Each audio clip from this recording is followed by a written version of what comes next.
오늘도 말씀을 준비하면서 조금 부담스러웠어요.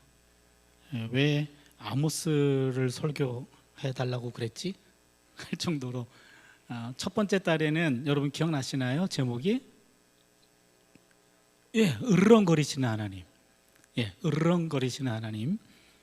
설교 끝나고 난 다음에 여러분들이 서로 부부끼리 서로 보면서 으르렁거리셨는데, 두 번째는요, 누르는 자를 누르시는 하나님, 누르는 자를 누르시는 하나님. 그리고 지난번 3월 달에는 많이 맡긴 자에게는 많은 것을 찾으시는 하나님. 근데 오늘은 예배를 조롱하시는 하나님. 우리가 아는 하나님과는 조금 결이 다른 낯선 하나님을 보여주기 때문에 제가 아모스 설교를 준비하면서 좀 마음이 조금 부담이 좀 됐습니다. 그러나 본문을 내가 택한 것이 아니고 아모스를 우리가 올 1년 보기로 했기 때문에 한 절도 빼놓지 않고 보다 보니까 이런 본문을 만나게 됩니다. 기분 나빠하지 마시고 이 본문이 오늘 우리에게 무슨 말씀을 하시는가, 그거를 겸손한 마음으로 받아들일 수 있기를 바랍니다. 우리가 한 장씩 보통 보고 있습니다. 4장 1절에서 오늘 13절까지인데 다 읽으면은 조금 시간이 지체될까 봐 1절에서 5절까지만 읽었습니다. 1절에서 3절은 타락한 상류층 부인들에 대한 고발과 심판입니다. 타락한 상류층 부인들. 그리고 4절에서 5절은 죄만 더하는 예배. 예배를 열심히 드리는데 하나님이 보시기에는 죄만 더 짓게 하는 예배를 드리고 있다. 6절에서 11절은 끝까지 회개를 거부하는 이스라엘입니다. 그렇게 하나님이 회개 기회를 주셨건만 계속해서 회개를 거부하고 있는 이스라엘의 모습을 여기서 그려주고 있습니다. 마지막 12절로 13절은 결국에 하나님이 심판을 선포합니다. 그럼 먼저 1절에서 3절 본문을 좀 보겠습니다. 타락한 상류층 부인들에 대한 고발과 심판이라고 얘기했죠. 1절을 보시면 사마리아의 산에 있는 바산의 암소들아, 이 말을 들으라. 너희는 힘 없는 자를 학대하며 가난한 자를 압제하며 가장에게 이르기를 술을 가져다가 우리로 마시게 하라 하는도다. 1절은 잘못을 고발하고 있습니다. 범죄를 고발하고 있고 2절과 3절은 그거에 따른 심판을 선고합니다. 사마리아 산에 있는 바산의 암소들아. 사마리아는 북왕국 수도입니다. 바산의 암소라고 하는 것은 사마리아 수도에 살고 있는 상류층 귀부인들을 가리키고 있습니다. 바산 지역은 요단강 동편에 있는 지역인데 살림이 풍부하고 목초지로 유명한 곳입니다. 양질의 목축 산업으로 잘 알려진 곳이 바로 바산입니다. 그러게 바산의 암소라고 하면은 우리나라 한우가 가장 좋은 데가 어딘가요? 횡성, 횡성 한우. 그쯤 되는 이야기죠. 홍성 한우도 자기도 맛있다고 그러던데요. 그런 식으로 바산의 암소더라 하면은 횡성의 무슨 뭐 한우더라, 홍성의 한우더라, 그런 얘기인데요. 그러니까 거기에 있는 귀부인들을 이런 식으로 비유적으로 낮춰서 조롱하는 쪽으로 말하고 있습니다. 당시 타락한 상류층 부인들은 남편들의 지위와 권력을 이용해서 사치스럽게 살았습니다. 이 사람들의 행동이 세 가지로 소개가 되는데, 첫 번째는 그녀들은 힘없는 사람들을 학대했어요. 두 번째는 가난한 사람들을 압제합니다.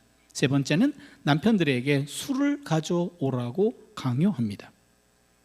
이 상류층 부인들은 남편의 권력과 사회적 지위를 남용해서 사회의 약한 자들, 예를 들어서 과부나 고아나 나그네를 압제하거나 협박했고 부당한 재물을 축적했습니다. 한마디로 그들이 축적한 부는 힘이 없고 약한 자들의 고통과 눈물 위에 세워진 것들이었습니다. 이들은 탐욕스럽고 향락적인 삶을 삽니다. 상류층들은 백성의 곤고함은 아랑곳하지 않고 오히려 그들은 그들을 억압하며 자신들은 술과 사치에 취해서 살아갑니다. 여기 특별히 남편에게 술을 가져다가 마시게 하라. 이게 좀 독특해요. 이게 뭔 상황인가? 여인들이 남편을 좌우하고 있다라는 것을 보여줍니다. 여기서 가져다가 라고 하는 말은 이 히브리어 동사가 강세 명령형입니다. 강하게 명령하고 있습니다.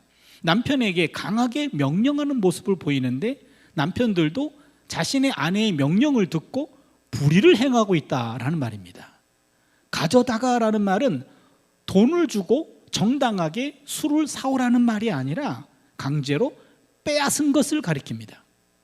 아내의 쾌락을 위해서 남편들이 가져오는 것은 뇌물로 받아오는 것이거나 권력과 지위를 이용해서 약한 사람들에게서 강탈한 겁니다.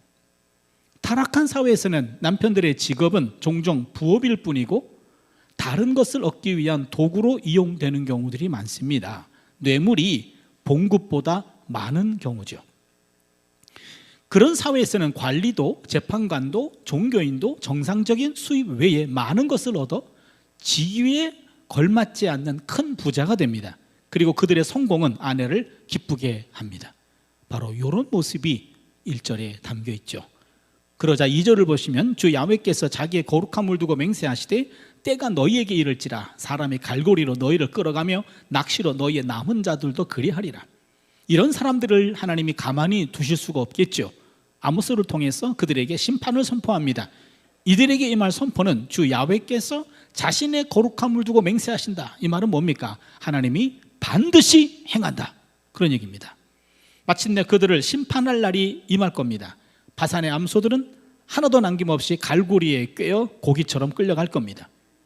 3절을 보시면 너희가 성 무너진 데를 통하여 각기 앞으로 바로 나가서 하르몬에 던져지리라. 야훼의 말씀이니라. 여기 성 무너진 데를 통하여 라고 하는 말은 이스라엘의 성체와 요새들이 철저히 파괴된 모습을 그려주고 있습니다. 이스라엘에 힘께나 쓴다는 자들이 그토록 자랑했던 철벽 같은 성벽들이 적군의 침공으로 철저히 무너져 내립니다. 하르몬이라고 하는 것은 북쪽 아주 먼 지역입니다. 북쪽 먼 지역까지 포로로 끌려갈 것이다. 가난하고 힘없는 자들을 자기 마음대로 억압하고 압제했기 때문에 그들이 믿었던 성체와 요새도 어느 순간 와르르 무너지고 그들이 포로로 잡혀갈 것이다. 우리는 자신들의 안녕과 안전을 보호해 줄 것이라고 믿었던 이스라엘의 요새를 하나님이 철저히 깨부신다라고 하는 사실을 기억할 필요가 있습니다. 자신이 세운 안전과 안보 안에서 자만하고 자족하는 사람들에게 사실 하나님은 필요 없습니다. 돈도 많고 그리고 안전된 삶을 살고 있고 그러기에 하나님이 그렇게 간절히 요구되지 않지요. 그러나 기억해야 됩니다. 하나님은 우리가 세운 성체와 요새들도 교만하면 철저하게 부술 것입니다. 하나님이 대적하시면 누가 이를 막을 수 있단 말인가? 우리나라에도 종종 폭로되는 지도층 인사들의 부정부패, 권력의 오용, 남용 뒤에 남편들을 부추기는 부인들이 종종 있는지도 모르겠습니다. 아내들이 겸손과 섬김과 검소함으로 살면서 자신의 남편들을 도와주고 권면하고 잘못된 행동들을 감시한다면 가정도 사회도 민족도 국가도 샬롬을 이룰 것입니다. 특히 그리스도인들은 압제와 학대가 아니라 섬김과 사랑을 베푸는 사람, 세상의 쾌락과 미가 아니라 영혼과 정신의 부요함을 사모하는 사람. 여러분, 영혼과 정신의 부요함, 이거를 사모하는 사람. 아내는 남편을 절제시키고 남편은 아내를 자제시키며 건전한 가정을 이루며 사회의 파수꾼의 역할을 하는 성숙한 신앙인들 될 수 있기를 바랍니다. 4절 5절이요 상당히 유명한 본문이고 그리고 독특한 본문입니다. 죄를 더하는 예배가 되는데 4절 5절은 우리 입에 좀 붙여놔야 됩니다. 기억 속에 담아놔야 됩니다. 그래서 합독을 합니다. 같이 읽습니다. 시작. 너희는 베델에 가서 범죄하며 길갈에 가서 죄를 더하며 아침마다 너희 희생을 3일마다 너희 11조를 드리며 누룩 넣은 것을 불살라 수은제로 드리며 낙헌제를 소리내어 선포하려무나 이스라엘 자손들아 이것이 너희가 기뻐하는 바니라 주 여호와의 말씀이니라. 아멘. 오늘 본문의 핵심 본문입니다. 이 구절은 종교와 예배에 대하여 가장 냉소적으로 비난하고 있는 본문입니다. 여러분 베델에 가서 길갈에 가서 라는 말, 이 말은 히브리어로 베델에 올라가십시오 그리고 길갈에 올라오십시오 오라는 얘기인데, 이 말은 제사장들이 순례자들에게 성소를 찾아와 제사를 드리기 위해서 순례를 하라 라고 하는 권고인데, 이거는 제사장들만이 쓰는 전문적인 용어입니다. 여러분 성소로 올라오십시오, 이 말은 성소에 있는 제사장들이 순례자들에게 여러분 베델 성소로 올라오십시오, 길갈 성소로 올라오십시오 라는 전문 제사장들이 하는 말입니다. 예언자 아모스는 제사장의 역할을 여기서 하고 있습니다.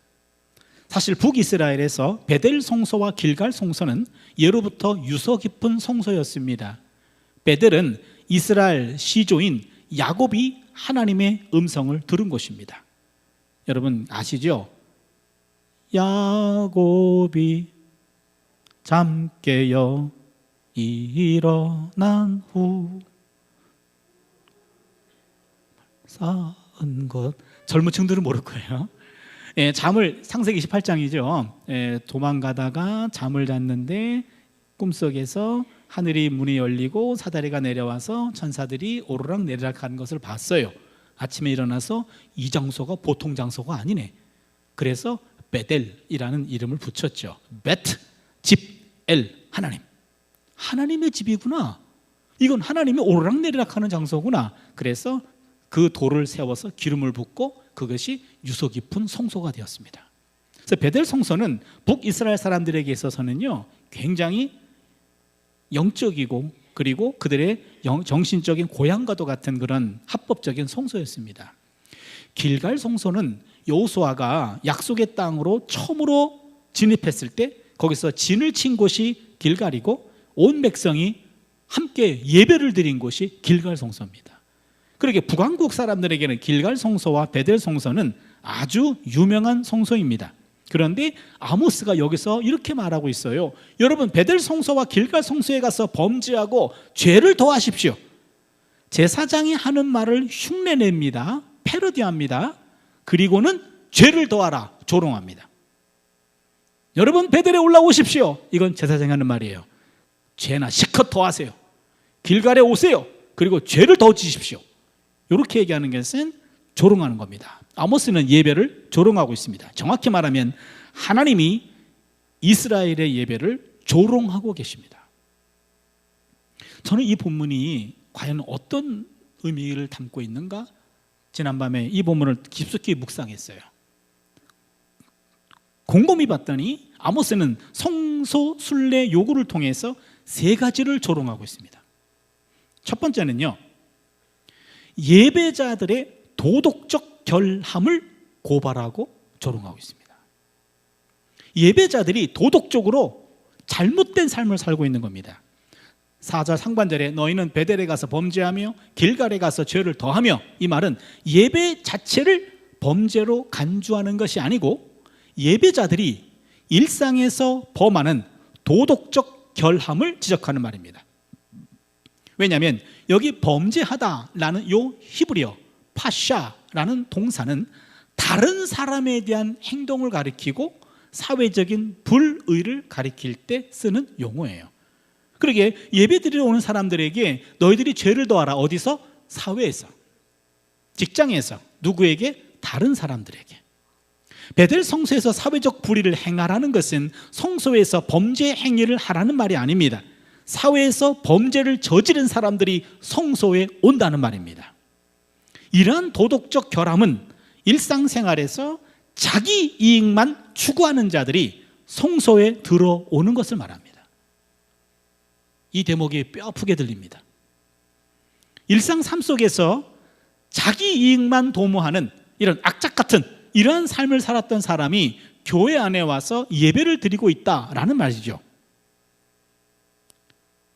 성소에서의 예배자들이 일상에서는 예배자로 살아가지 않는다는 겁니다.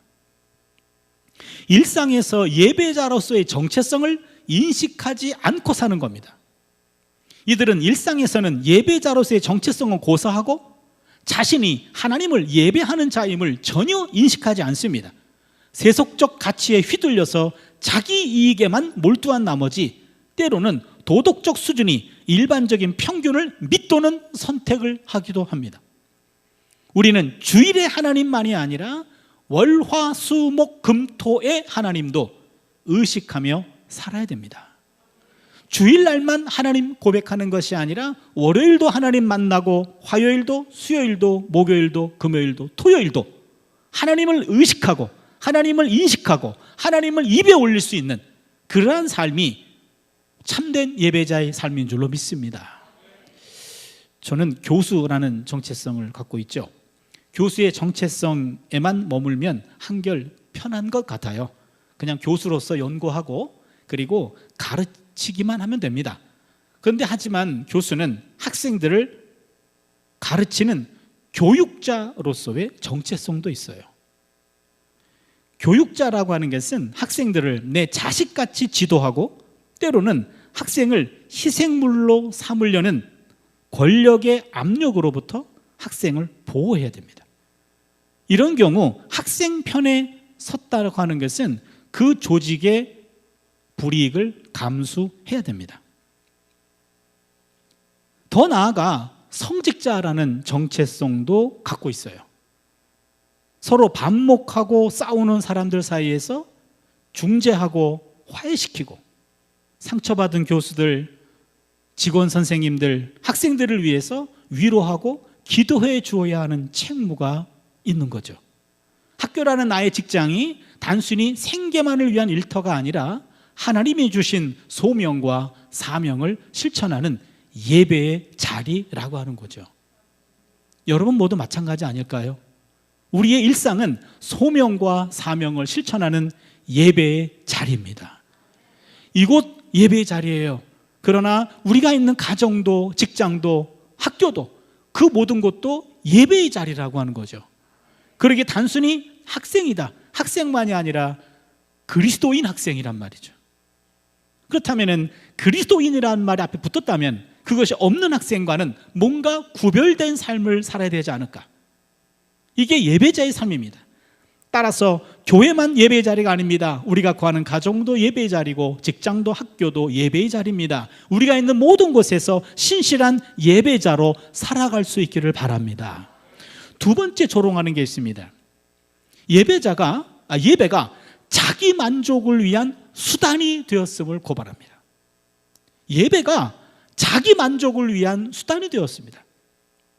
아모스는 4절 하반절에서 희생과 11조를 말하면서 너희 희생, 너희 11조라고 표현합니다. 여러분 성경에 너희 여기에 좀 동그라미 해주세요. 너희 희생, 너희 11조. 이것은 그들의 희생제사와 11조가 하나님과는 전혀 관계없다는 것을 말합니다. 기가 막힌 일입니다. 헌금을 가져왔는데 그건 네 헌금이야, 네 거야, 나랑 상관없어. 하나님께 드린 희생제사와 11조가 하나님과 무관하게 된 것은 그들의 삶이 그들의 재물을 무효화시켰기 때문입니다. 온갖 악을 행하고 얻은 재물은 하나님이 받으실 수 없습니다. 이후에 이사야라는 예언자도 비슷한 예언을 합니다. 이사야 1장 11절을 보시면 야훼께서 말씀하시되 너희의 무수한 재물이 내게 무엇이 유익하니요?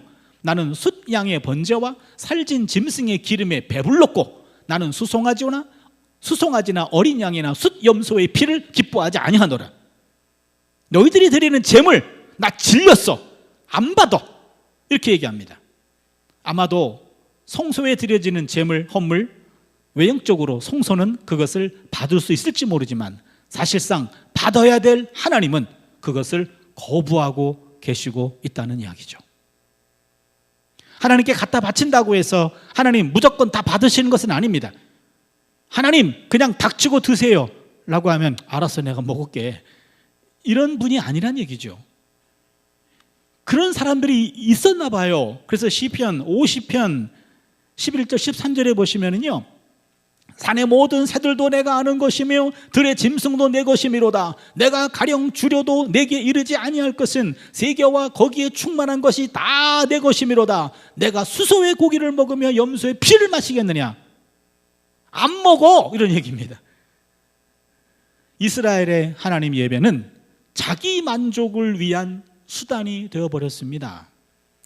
이들은 예배를 통해서 자신의 잘남을 과시하고 자축할 뿐입니다. 이것은 자기 영광 추구입니다. 그러나 이런 예배는 하나님께 도달되지 않습니다.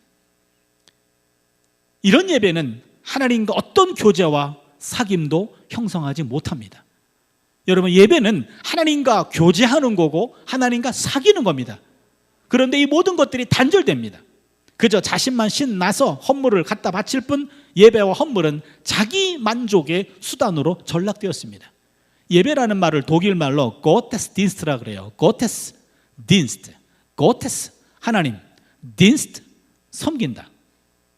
그래서 예배는 하나님을 섬기는 건데 이들의 예배는 고테스딘스트가 아니라 멘션딘스트, 멘션 인간이란 말입니다. 딘스트 섬긴다. 하나님을 섬기는 자리가 자기 자신을 섬기고 자기 자신을 과시하는 자리가 되어버리고 말았습니다. 우리가 드리는 예배가 하나님을 섬기는 예배인지 자기를 섬기는 것인지, 예배가 자기 만족을 위한 수단이 되면 그것은 하나님을 섬기는 것이 아니고 자신을 섬기는 겁니다. 하나님 영광이 아니라 자기 영광을 추구하는 겁니다. 예배가 자기 만족을 위한 수단이 되어서는 안 됩니다. 여러분, 예배가 목적이 되는 예배자가 되기를 바랍니다. 세 번째는요, 예배를 받으시는 분의 의중을 무시하는 점을 고발하고 있습니다. 예배를 받으시는 하나님의 마음을 전혀 헤아리지 못합니다. 관심도 없습니다. 공감하지도 못합니다. 5절에 보면은 수은제라는 말은 원래 감사제라는 말로 번역되기도 합니다. 수은제는 감사 헌물을 얘기하죠. 그리고는 낙헌제라고 하는 것은 이것이 일종의 기쁜 마음으로 자원해가지고 드리는 제사입니다. 그러기에 감사제, 낙헌제라는 말은 이거는요, 이 제사 자체에는 전혀 문제가 없습니다. 이것은 율법이 요구하는 올바른 제사입니다. 오히려 이런 제사는 귀한 일이고 반길 일입니다. 그런데 문제는 그 다음 구절에 있습니다. 소리내어 선포하려무나. 무슨 말입니까? 제사와 헌물을 드리는 예배자의 속마음을 여기서 폭로하고 있습니다. 이러한 행위는 공개적인 자리에서 많은 사람이 보는 앞에서 그들의 종교성을 박수 쳐주기를 바라는 과시적인 행동입니다. 이것은 자기중심적이고 자기를 자랑하는 행위입니다. 예배는 있으나 하나님의 영광은 없고 예배자의 영광과 자기 자랑만 드러납니다. 이들의 예배는 정작 예배를 받으시는 예배자가 기뻐하지 않습니다. 예배 드리는 저희들만 기뻐합니다. 이들은 예배를 받으시는 여호와가, 야훼가 무엇을 기뻐하는지 1도 관심이 없습니다. 여기서 기뻐하다라는 말로 번역된 말은 정확히 번역하면 사랑하다라는 말이에요. 왜 우리말로 기뻐하다고 번역했는지 모르겠어요. 사랑하다, 아하브란 단어인데 이스라엘 자손들아, 이것이 너희가 사랑하는 바니라. 굉장히 중요한 대목이에요. 이들은 자신이 사랑하는 방식으로 예배합니다. 하나님이 무엇을 사랑하시는지 관심이 없습니다. 우리 하나님은 정의와 공의로 채워진 예배를 사랑하십니다. 그거에 관심이 없어요. 정의와 공의가 없는 예배는 하나님이 미워하십니다. 아모스 5장 21절로 24절, 우리가 다음 달에 볼 본문인데요, 맛배기로 한번 볼게요. 5장 21절을 보시면 내가 너희 절기들을 미워하여 멸시하며 너희 성회들을 기뻐하지 아니하나니, 24절, 오직 정의를 물같이 공의를 마르지 않는 강같이 흐르게 할지어다. 보세요. 정의와 공의가 없는 예배는 하나님 미워하십니다. 하나님 사랑하시는 것은 정의와 공의로 채워진 예배자예요. 그런데 그것은 일체 관심이 없습니다. 그냥 자기들이 사랑하는 방식으로 지멋대로 하나님께 예배를 드리는 거죠. 이들은 예배를 받으시는 하나님의 의중을 살피지 않고 무시합니다. 자기가 좋아하는 방식으로 예배를 드립니다. 아모스는 이런 예배는 하나님을 예배하는 것이 아니라 너 자신을 예배하는 것이라고 고발하고 조롱합니다. 우리는 하나님을 예배하는가 아니면 우리 자신을 예배하는가? 이제 6절로 11절 본문 보시면요, 끝까지 회개를 거부하는 이스라엘, 아주 지독스럽고 고집스러운 이스라엘이 보입니다. 제가 조금 빠른 속도로 한번 읽어볼게요. 또 내가 너희 모든 성읍에서 너희 일을 깨끗게 하며 너희의 각 처소에서 양식이 떨어지게 하였으나 너희가 내게로 돌아오지 아니하였느니라. 야훼의 말씀이니라. 또 추수하기 석 달 전에 내가 너희에게 비를 멈추게 하여 어떤 성읍에는 내리고 어떤 성읍에는 내리지 않게 하였더니 땅 한 부분은 비를 얻고 한 부분은 비를 얻지 못하여 말랐음에 두세 성읍 사람이 어떤 성읍으로 비틀거리며 물을 마시러 가서 만족하게 마시지 못하였으나 너희가 내게로 돌아오지 아니하였느니라. 야훼의 말씀이니라. 9절 내가 곡식을 마르게 하는 재앙과 깐부기 재앙으로 너희를 쳤으며 팥중이로 너희의 많은 동산과 포도원과 무화과 나무와 감람나무를 다 먹게 하였으나 너희가 내게로 돌아오지 아니하였느니라. 야훼의 말씀이니라. 10절 내가 너희 중에 전염병을 보내기를 애굽에서 한 것처럼 하였으며 칼로 너희 청년들을 죽였으며 너희 말들을 노략하게 하며 너희 진영의 악취로 코를 찌르게 하였으나 너희가 내게로 돌아오지 아니하였느니라. 야훼의 말씀이니라. 내가 너희 중에 성읍 무너뜨리기를 하나님이 내가 소돔과 고모라를 무너뜨린 같이 하였으므로 너희가 불붙는 가운데서 빼낸 나무 조각같이 되었으나 너희가 내게로 돌아오지 아니하였느니라. 야훼의 말씀이니라. 여러분 펜을 들고 체크해 주세요. 6절에 이를 깨끗하게 하며, 이거는 이를 닦아줬다는 말이 아니라 입에 먹을 게 없단 말입니다. 기아 재앙을 말합니다. 기아 재앙입니다. 7절을 보시면 비를 멈추게 하여, 이것은 가뭄 재앙입니다. 9절을 보시면 곡식을 마르게 하는 재앙과 깐부기 재앙, 흉작 재앙입니다. 이런 재앙들은 하나같이 그 자체가 목적이 아니고 그거를 통해서 제발 깨닫고 잘못 살았던 것들을 회개하고 제발 돌아와 라고 하는 건데 전혀 움직이지 않아요. 10절을 보시면 전염병 보내기를, 네 번째입니다. 전염병 재앙입니다.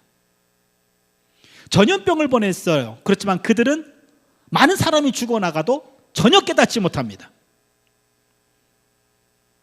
마치 지금 전 지구인이 겪고 있는 코로나라고 하는 이런 전염병 재앙을 통해서 과연 하나님이 어떤 뜻을 갖고 계신지 이걸 얼마큼 헤아리고 있는가. 그러나 그때 이스라엘이나 오늘 우리가 크게 다르지 않을 것 같아 마음이 좀 안타까운 면도 있습니다. 다섯 번째는요, 11절입니다. 성읍 무너뜨리기를, 이거는 성읍 파괴 재앙입니다. 그렇다면 하나님은 계속해서 그들에게 5번의 재앙을 통해서 기아 재앙과 가뭄 재앙과 흉작 재앙과 전염병 재앙과 성읍 파괴 재앙을 통해서 회개의 기회를 마련해 주었어요. 그러나 이스라엘은 고집스럽게 이를 거절했습니다. 참 기가 막혀요. 회개의 기회가 분명히 있었습니다. 그렇지만은 그때마다 이것들을 다 놓쳐버리고 목을 더 아주 완고하게 했던 그들이 바로 아모스가 상대해야 했던 북왕국 이스라엘 사람들이었습니다. 이 단락에 나와 있는 5가지 재앙 이야기는요, 절이 더할수록 하나님의 징계의 도가 더 고조됨을 보여주고 있습니다. 그러나 여전히 이스라엘은 돌아오지 않습니다. 이스라엘은 이집트의 바로보다 지독하고 소돔과 고모라 사람들보다 덜하지 않는 사람들입니다. 소돔과 고모라는 멸망해서 돌아갈 기회를 잃어버렸지만 이스라엘은 대규모 파괴가 일어난 후 생존해도 하나님께 돌아오지 않았습니다. 얼마나 매를 맞아야 돌아올까요? 그래서 오늘의 마지막 본문 12, 13절이 나옵니다. 심판을 선포합니다. 그렇다면 내가 누구인지 보여주겠다. 이 부분이에요. 여러분과 제가 한 절씩 교독합니다. 제가 먼저 있습니다. 그러므로 이스라엘아, 내가 이와 같이 네게 행하리라. 내가 이것을 네게 행하리니 이스라엘아, 네 하나님 만나기를 준비하라.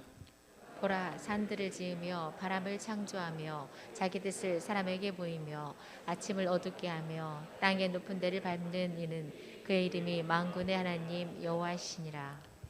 이제 남은 것은 창조하신 분의 능력을 직접 맛보는 겁니다. 하나님은 기아와 가뭄으로, 흉작으로, 전염병으로, 성읍 파괴로 이스라엘을 계속해서 회개시키려고 했지만 이스라엘은 전혀 돌이키지 않았습니다. 그들은 하나님을 찾지 않았습니다. 그러자 하나님은 끝까지 자신을 외면하는 이스라엘을 만나기 위해서 친히 나서십니다. 그러면서 내가 누구인지 직접 보여주겠다라고 말씀하십니다. 간접적으로 고치려고 했지만 번번이 효과를 보지 못했습니다. 이제 직접 심판의 매를 드십니다. 그 매는 보통 매가 아닙니다. 창조주로서 힘과 권위를 가진 분의 매입니다. 기근과 역병과 전쟁의 매와는 비교가 되지 않습니다. 이 만남은 책임 추궁을 위한 만남입니다. 이스라엘아, 내 하나님 만나기를 준비하라. 이 말은 단단히 각오해라 이 말입니다. 산들을 지으신 하나님은 산들을 무너뜨릴 것이며 생명을 창조한 하나님은 생명을 거두어 갈 것이며 당신의 뜻을 보이며 교제를 허락하신 하나님은 이제 그 뜻을 거두시고 교제를 끊을 겁니다. 이제 창조의 빛은 꺼지고 높은 곳은 하나님의 발 아래 짓밟힘을 당할 것입니다. 이렇게 끝납니다. 오늘 메시지를 좀 정리해 볼게요. 오늘 본문에 의하면 베델과 길갈에서 이루어지는 일은 희생제사와 11조와 수은제와 낙헌제를 드리는 일입니다. 그것도 아침마다 제사를 드리며 3일마다 11조를 드리고 있어요. 여기서 언급된 여러 제사의 종류들은 참으로 정성스럽게 제사를 드렸다라는 것을 보여줍니다.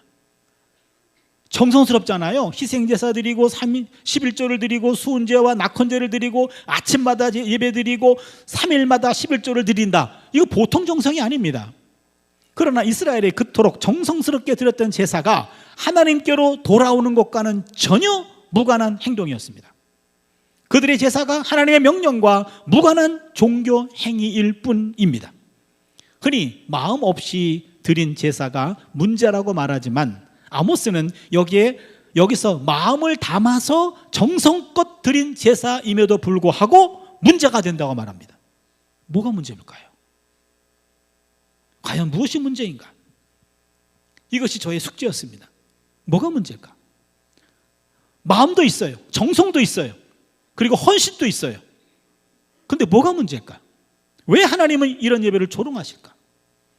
아모스에 등장하는 희생, 11조, 수은제, 낙헌제, 제바흐, 마셀, 토다, 네다바, 히브리어, 요 동사들, 요 명사들은요, 구약성경 레위기에서 나오고 있는 하나님이 원하시는 제사예요. 다 정통적인 제사입니다. 그런데 요 단어들이 등장하는 신명기 또 다른 본문과 연결하면 뭐가 문제인지를 깨닫게 됩니다. 본문을 제가 몇 개 읽으려고 합니다. 신명기 12장 11절로 12절입니다. 여러분 성경을 좀 펴주십시오. 신명기 12장 11절로 12절입니다. 너희는 너희 하나님 야훼께서 자기 이름을 두시려고 택하실 그곳으로 내가 명령하는 것을 모두 가지고 갈지니 또 너희의 번제와 너희의 희생, 이 단어입니다. 희생 동그라미 해주세요. 희생과 너희의 11조 동그라미 해주세요. 희생 11조와 너희 손의 거제와 너희가 야훼께 서원한 모든 아름다운 선물을 가져가서 너희와 너희 동그라미, 너희의 자녀 동그라미, 노비 동그라미 해주시고요. 너희와 너희 자녀와 노비와 함께 너희 하나님 야훼 앞에서 즐거워할 것이요 내 성중에 있는 레위인 동그라미 해주세요. 레위인과도 그리할지니 레위인은 너희 중에 분깃이나 기업이 없음이니라. 무슨 말입니까? 희생과 11조는 너와 너희 자녀와 노비와 가난한 레위인들과 함께 나눠라 그 얘기였습니다. 신명기 12장 17절로 19절입니다. 조금 더 볼게요. 너는 곡식과 포도주와 기름의 11조 동그라미 해주세요. 또 같은 단어입니다. 11조와 내 소와 양의 처음 난 것과 내 서원을 갚는 예물과 내 낙헌 예물 동그라미 해주세요. 이게 낙헌제입니다.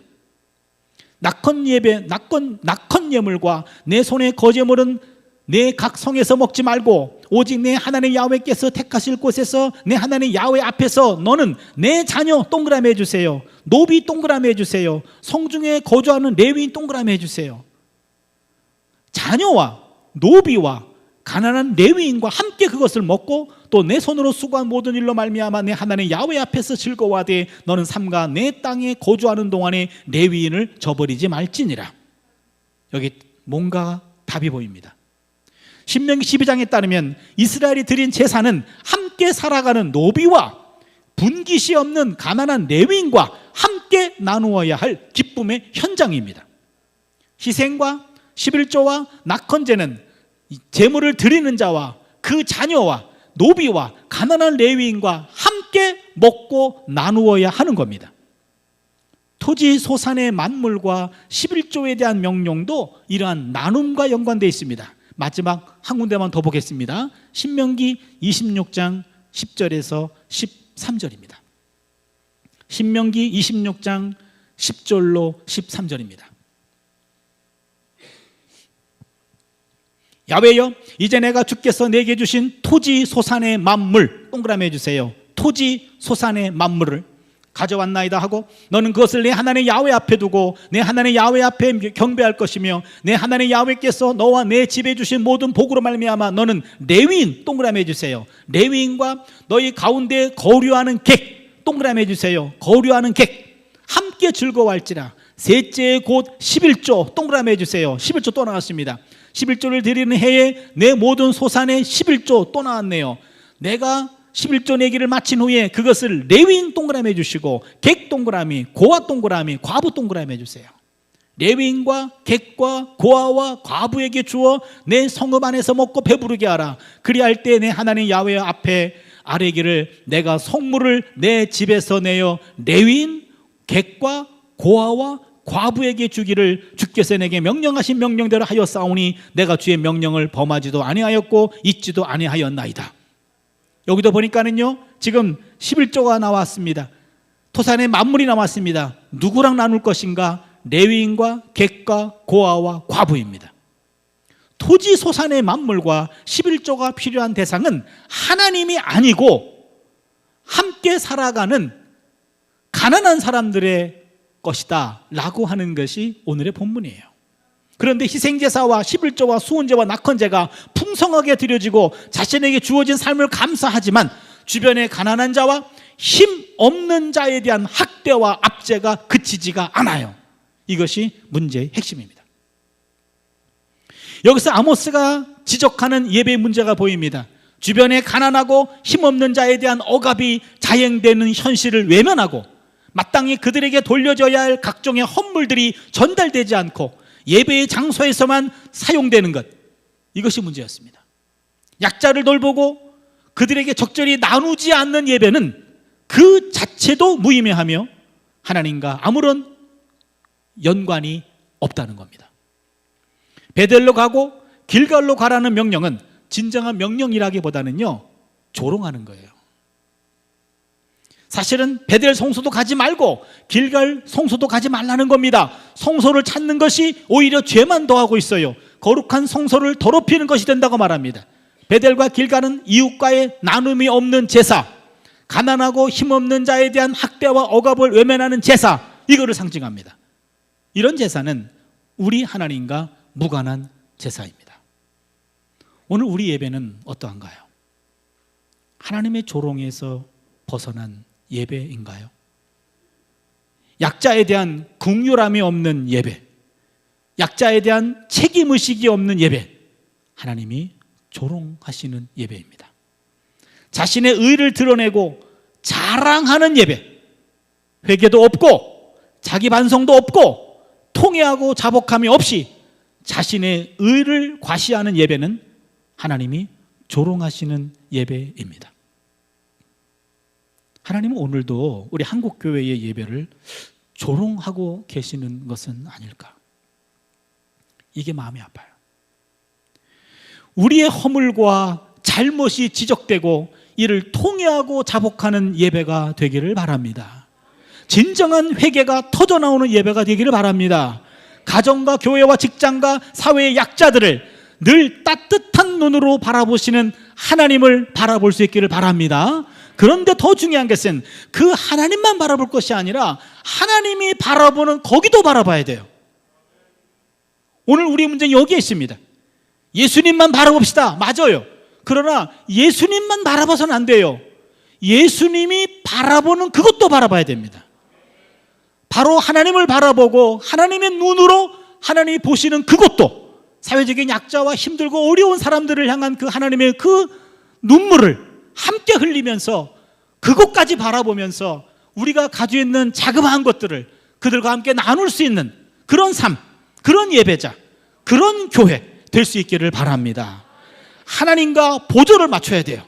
하나님의 눈을 살피고 하나님의 눈길이 가는 그곳에 우리의 눈길이 가고 우리의 마음이 가고 우리의 발길이 가서 바로 교회가 있는 그곳에는 적어도 주변에는 바로 하나님의 마음을 아프게 하는 그런 자들의 수가 줄어드는 이런 일에 우리와 우리 교회가 사용될 수 있기를 바랍니다. 이런 교회가 생겨난다면 바로 주변 사람들이 교회에 대해서 어떤 마음을 가질까요? 교회는 우리만을 왜 존재하지 않잖아요. 하나님의 마음을 공감한 사람들이 우리가 있는 것도 부족하지만 이것들을 조금 더 나누는 그런 마음을 가지고 주변을 흘려보내면서 우리 주변 사람들의 어려운 사람들을 하나님의 마음을 가지고 찾아가는 그런 예배자, 그런 교회 될 때 하나님의 조롱은 멈추게 될 줄로 믿습니다. 우리가 이런 예배자가 되어줄 수 있기를 바랍니다. 기도합니다.